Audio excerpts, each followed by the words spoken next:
How about now? Is this better? I'm sorry? There you go. That's good. Is this all right?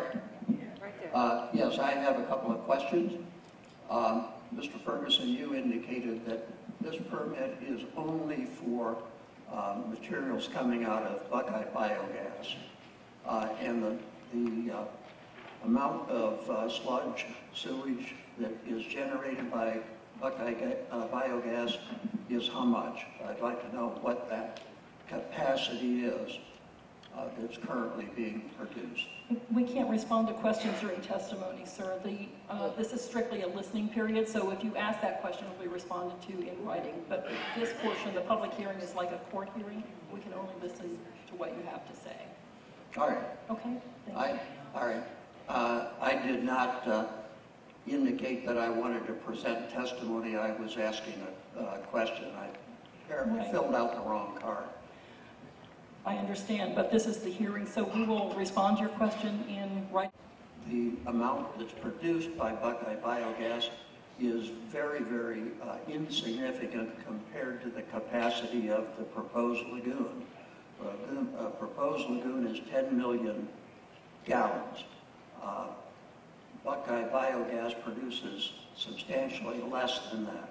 My question is, why build a 10 million gallon lagoon if it is permitted only to come out of Buckeye biogas?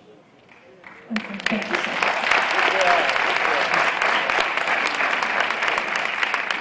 Okay, the next person whose name I have on my hearing card is Carol Ordos.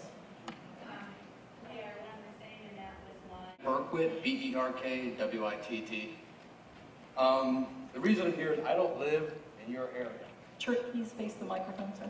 Thank you. This is more directed towards them. I know, you but people, we understand that you all are doing your job as the EPA. You're doing what you can do. The issue is Quasar. You guys have not mentioned the name Quasar since you've been here. I dealt with Quasar from the Worcester water plant. The smell that they had there was atrocious.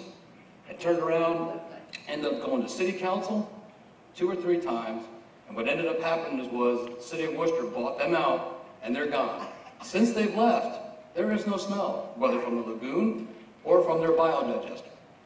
Now, what's to say, like this gentleman said earlier, they're building a 10 million gallon lagoon. They go ahead and approve this permit. What guarantee can these people here as citizens have that not a year later, well, now we're going to bring it from DuPont, we're going to bring it from this place and that place? Because what they did in Worcester, Quasar lied, not just to me, to my face. They turned around, they lied to city council, they lied to the Worcester water plant. Please let him speak. We understand you agree with me. And what happened was, they were like, well, it's not our fault. They tried to blame the Worcester water plant. It had nothing to do with the water plant, because it is running right now, and it's running just fine. But who's to say they're not going to turn around and start bringing this stuff in at midnight, like they did at the Worcester water plant? I know that you guys say that you can regulate what they bring. How do you know what they bring? They did it at Worcester. Who's to say they're not going to do it to these people? And that's not fair to them. I know you have a job to do, and I understand regulations, your hands are tied to a certain aspect. I get all that. I'm a Class 3 water supply operator, so I understand the issue you all are having. But Quasar is not to be trusted. I'm sorry, I could not trust them as far as I could spit on them. And that's up to you guys. But these people, this is their home. This is where they live. And you can only do so much, but when it comes to Quasar, their track record, I mean, how far is the Worcester water plant from Seacrest? I haven't been to Seacrest, so I don't know if there's a smell emitting from there. But when they turn around and start bringing stuff from other places, don't tell you guys, these people, the smell, it sticks to your clothes. We had a barbecue. We had to go to Apple Creek from my house. I live a quarter mile up the street. So for them to say trees are going to stop the smell, no, it's not. I had a dozen houses in between me and that water plant, and it was so bad. I ended up, like I said, going to city council, on the record there, talking to the Worcester water plant superintendent, everybody. I felt like I even talked to some of you gentlemen about it. And finally, something got done about it. These people are going to have to go through that issue because Quasar wants to put a 10 million gallon lagoon in that Seacrest can't even come close to producing. You know, and I feel for you guys. You're doing the right thing. You got to stand up for yourself. Because it's not their fault. They're doing their job. But Quasar, look in the Akron Beacon Journal, look in the Daily Please wrap up your Record. remarks, sir. Okay. Say again? Please wrap up your remarks, Okay. your time. Yeah. You can look in the Daily Record, Akron Beacon Journal, Worcester City Council meetings, and they'll tell you everything about Quasar. One of their gentlemen that used to run Quasar, now, quote unquote, I can't say any names from what I've heard, is a consultant and helps the city of Worcester. Doesn't work for Quasar no more because of what they did. Okay, it's time. Thank you. I wish you all the best. My name is Dave Bell. I speak this evening as counsel to the group Canaan Residents Against Pollution.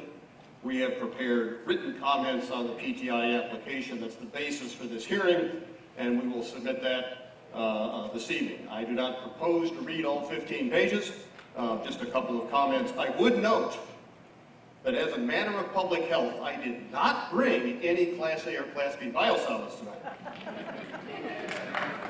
I would point out that Quasar proposes to put 10 million gallons of that stuff across the street for my clients. I would identify tonight several ways in which the proposed permit fails to meet applicable legal standards and has to be denied. Quasar has no right to pollute groundwater. In contrast, the residents have a constitutional right to their groundwater. An amendment to the Ohio Constitution from 2008 provides that a property owner has an interest in the use of the groundwater underlying that property.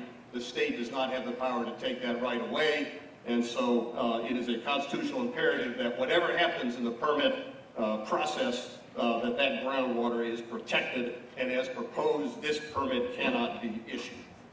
Second, odors. The regulations explicitly require that the proposed project cannot create noxious odors. You've talked about that. You do have hundreds of complaints about odors everywhere Quasar operates.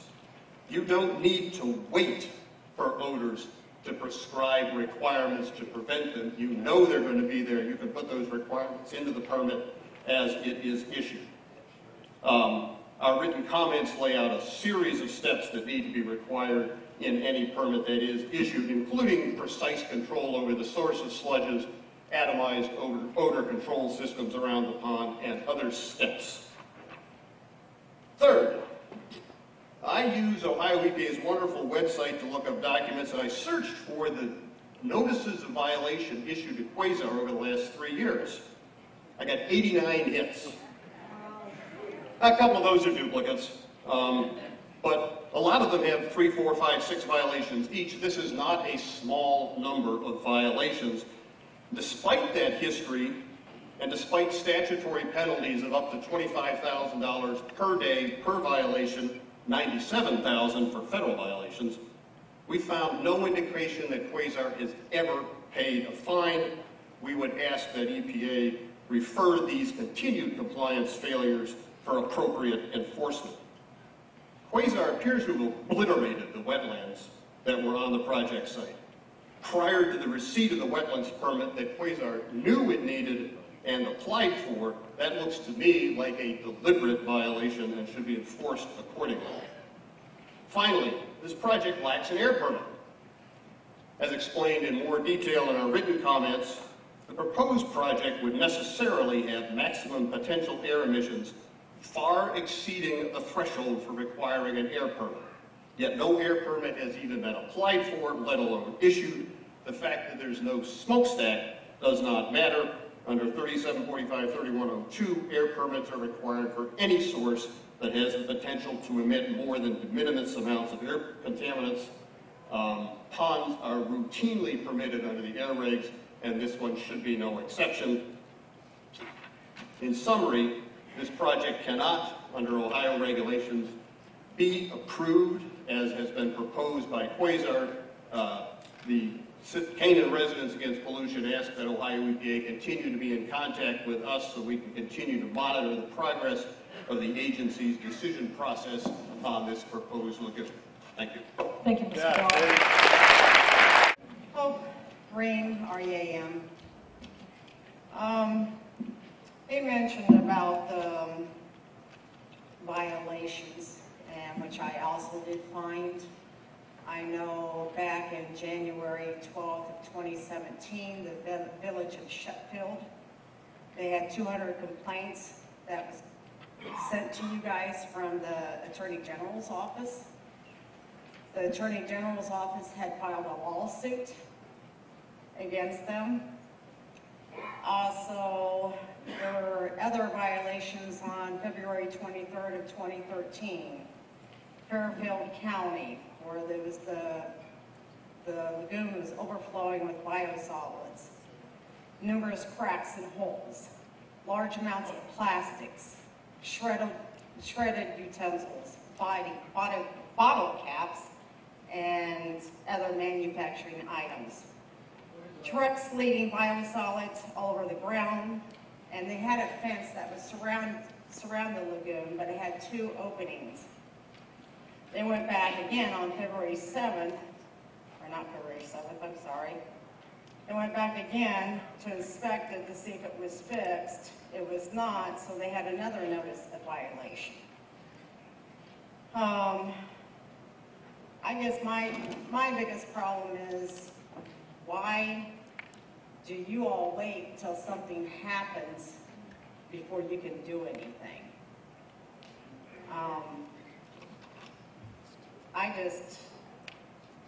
I'm a fear for the people and their water, their health, their breathing, because, you know, the elderly, kids, you know, is there going to be a fence put around it? Or, you know, there's kids around this area, so, you know, are they going to be able to get into the lagoon? That's my biggest concern. Thank you, Ms. Ring.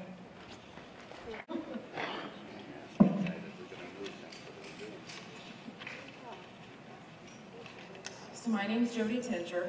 Am I heard? I have. Jody, will you spell your name for the record? Yeah, Jodi. Last name Tincher, Tincher.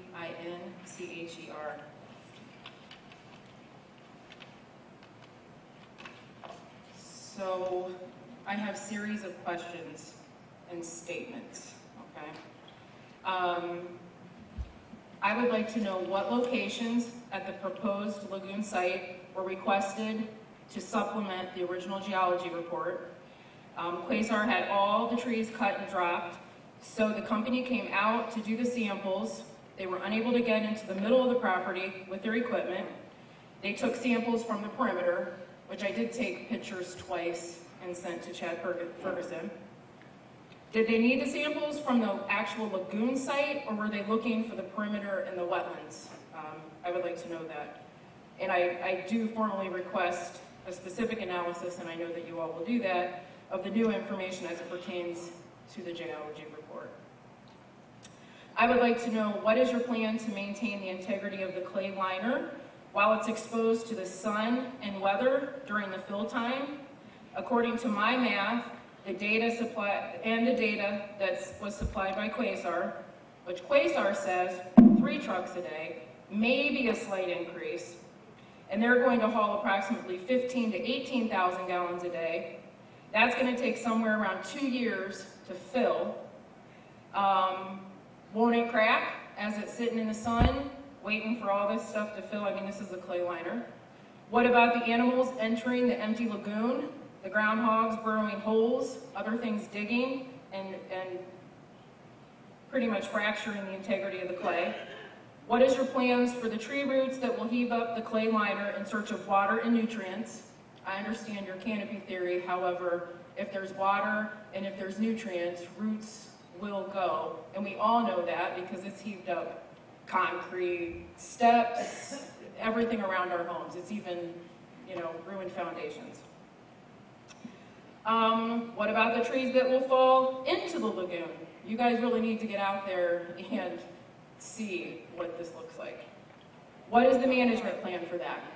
I specifically want to know what Quasar's management plans are for all of these things I've stated, because they are clearly legit. This isn't craziness, this is true, this is reality. In reading the PTI, I see Quasar has stated they will use rubber-tired or other tracked equipment to push materials in the lagoon. Can you explain how that will not compromise the liner as well? I can't tell you which page, Chad, but you'll see that. As far as odors are concerned, I do want to know what the plan for odors is, because I see that the EPA has requested a mitigating plan for odors, and all I continue to see is the odor-eating trees and a crust that will form on top of the lagoon. Well, I would like to know, first of all, how thick this crust is going to be.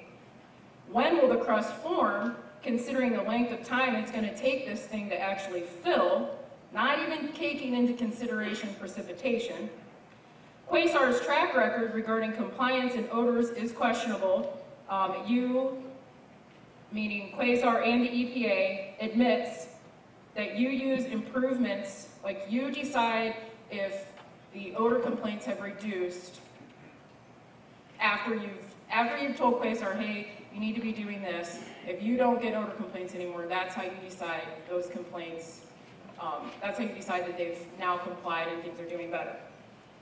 I realize that Quasar actually has an odor hotline, where you can actually call their hotline for odors instead of contacting the EPA.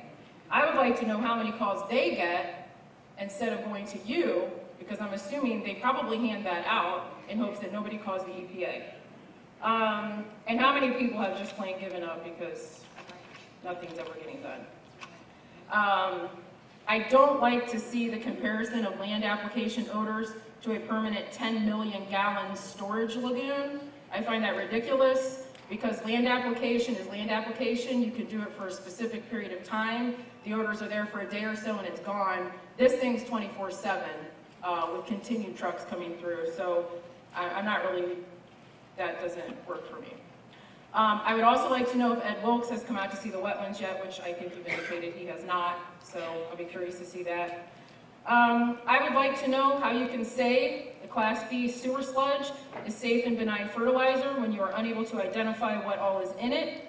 I want to know how you can say no one has become ill or compromised because of the material when you do not even regulate the pharmaceuticals, the personal care products, and hundreds or thousands of other chemicals.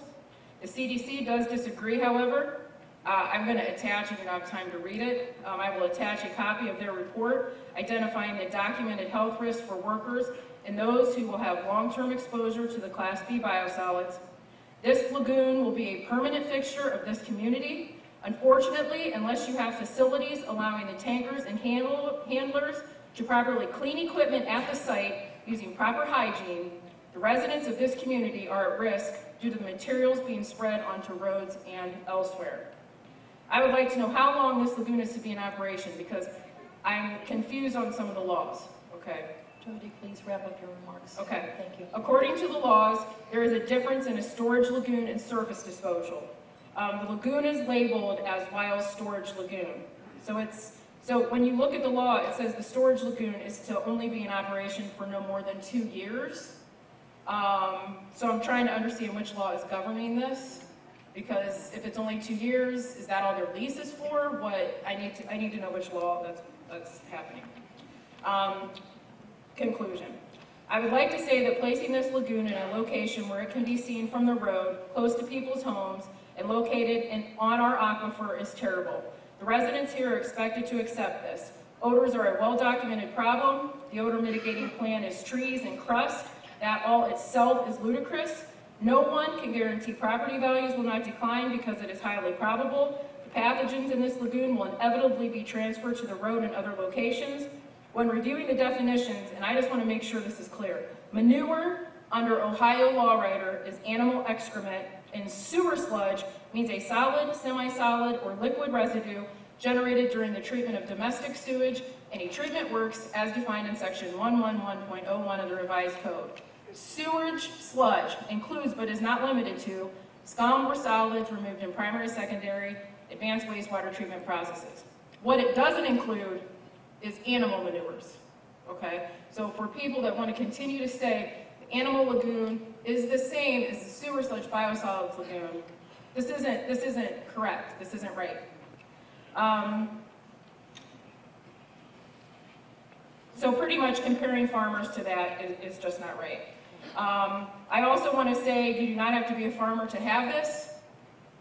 Anybody can have it, store it, and use it. You just need enough property if you want to spread it or if you want to make a lagoon. My ending statement is we are not the only people, we are not the only community that is speaking out against this.